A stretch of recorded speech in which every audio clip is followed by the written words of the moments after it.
Today I'm looking at the Lansen C, the Tier 8 Premium Swedish Medium Tank, which I got during the black market for 8.5 million credits. I think this is probably the best 8.5 million credits I've spent in a long time because, well, this thing is a lot more fun than I really expected it to be.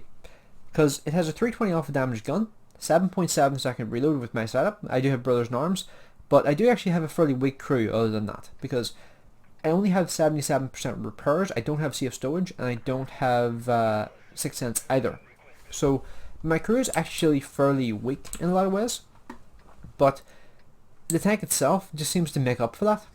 Like, it doesn't really seem to matter that even though my crew is not very good in any shape or form, the tank just doesn't seem to really care very much, which is awesome. Like, the tank is great. So, out of all the vehicles I have in my garage, like, I'm pretty sure I got some vehicles last year during the black market for credits. I just don't remember what vehicles they were. But in terms of vehicles this year, like, I got the BTSV, the Chrysler K, and this thing, I like this thing so much more than the Chrysler K. The Chrysler K pisses me off because the Chrysler K, like, I'm going to do a video on that thing on its own, but just to go over my dislikes of that vehicle I would describe as an all or nothing vehicle. It's either the most dominant tank on the battlefield, or it's the most useless tank on the battlefield. And you might think, oh, you're exaggerating. No, I'm not. Like, that thing is like the is like what you would imagine the T-28 would be like. You know, the T-28, the Tier 8 American turretless tank destroyer. It's like what you would imagine that tank to be like. You would imagine the T-28 to be absolutely insanely strong whenever it's top tier, but useless when it's bottom tier. T-28 is actually pretty good against most vehicles that it fights against. The Chrysler K though, its gun is so weak that it can't do anything without firing gold rounds whenever you're not top tier, and its armor just doesn't work the way you would want it to. And yeah, that guy has more gun depression than me, so he is going to win that fight every single time. I'm pretty much just keeping these guys lit up so that hopefully my teammates will be able to help me out a bit. But I'll cautiously move forward a bit here and just see if I can spot anybody else. Not right now. But I will say, like, this area here does feel more exposed than it used to. Because I remember this area here used to be a fairly good way of, like, sort of going around the corner, trying to, like, push forward a bit. But you can't really do that the way you used to anymore, because it just seems to be more exposed to enemy tanks below. I'm happy to take a hit here if it means that the 1375 will live. Although 1375 seemed to be... he was very eager to sit in position there. Did you see that? Like, I really don't mind taking a hit if it means that I can keep one of my friendly vehicles in the game just for a bit longer. Like, it might sound weird, but I genuinely find typically that's the best thing to do. And you see when it comes to shots like that, and yeah, the 1375, he did end up dying anyway, but it was better to have him in the game for a little longer than it was to let him die early. And nice, got the shot into him there. But this vehicle here, I just find to be so... what's the word? It's just so good to play. Like, it's such a flexible tank because of the 10 degrees gun depression. It's such a small vehicle as well, which means even whenever you're bottom tier in a game, you still feel like you can do things. You still feel like a strong vehicle even when you're bottom tier, because you're able to move around so quickly, and you're such a small target that even tier 10 struggle to hit this thing with the way it accelerates, because it accelerates far quicker than you expect it to. It gets to top speed practically instantly, and nice, got the kill on that guy there as well. And it builds up damage so quickly. Like, whenever you're against tier 6s, this thing decimates.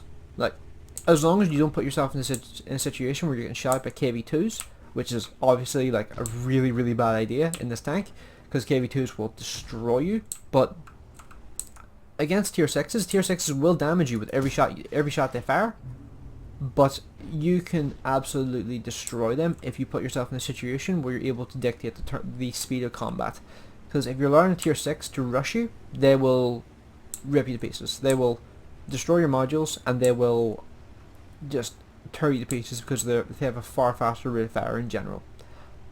But whenever you're in this tank here, and you're against equal tier or higher tier vehicles, your reload's either around about the same sort of speed or faster. than the vehicles you're against.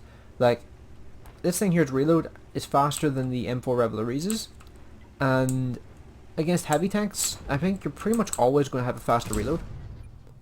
And also, you're able to consistently pull off shots like that. Consistently. Like, that's easily one of my favorite vehicles, or one of my favorite features of this vehicle. It's just such a nice tank to play. It's just such a forgiving vehicle, is probably the best way to put it. And there is a tortoise around there, which I'm really looking to avoid getting shot by if I can. Because that guy will kill me in one shot. And I'm not even sure if he can see me here or not. But I am being fairly risky here, going for shots against these enemy tanks. But I'm at 2700 damage now.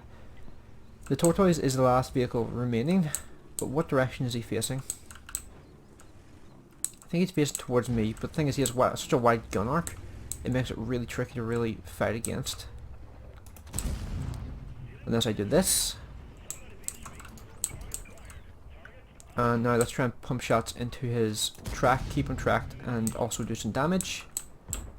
Nice. Okay, so got up to 1200 spotting damage and 3000 damage done myself. I love this vehicle. It's so much fun to play. It's honestly like one of my favorite tanks at Tyria at the moment. It's great. So you can just see like how quickly I was able to get alongside that tortoise there. Granted, I waited until he was looking away from my direction, and until I could guarantee he wasn't going to be looking at me. Then I made the risky play to like, go alongside him. But it's such a great vehicle. I enjoy this tank every time I play it. Like, I really do wish I'd gotten this tank back whenever it first came out, because I would have had so much fun playing this vehicle. It's easily one of the most fun tier 8s I've had in a long time. Like, I would honestly put this thing alongside the Revelries, the M4A1 Revelries, in terms of just fun tier 8 premiums to play.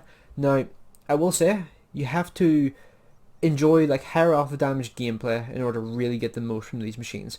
Like, the Lansen C, it reminds me of a fusion between the T-34-2 and the M4 Revelries. It has a lack of armor and the gun depression, as well as acceleration from the Revelries, because I can't remember how quickly the T-34-2 accelerated, but it has the size and the ability to, well, dictate the terms of combat like a T-34-2. Like the T-34-2, it was such a small, low profile vehicle with a high alpha damage gun that it was just be able to decide like when the combat was going to happen. It could entirely just decide, okay, the fight's going to happen here, and it's going to happen in this way. And you could do that consistently with the T-34-2. With this thing here, you can do pretty much the same thing. It's just you don't have the turret armor to sort of fall back on.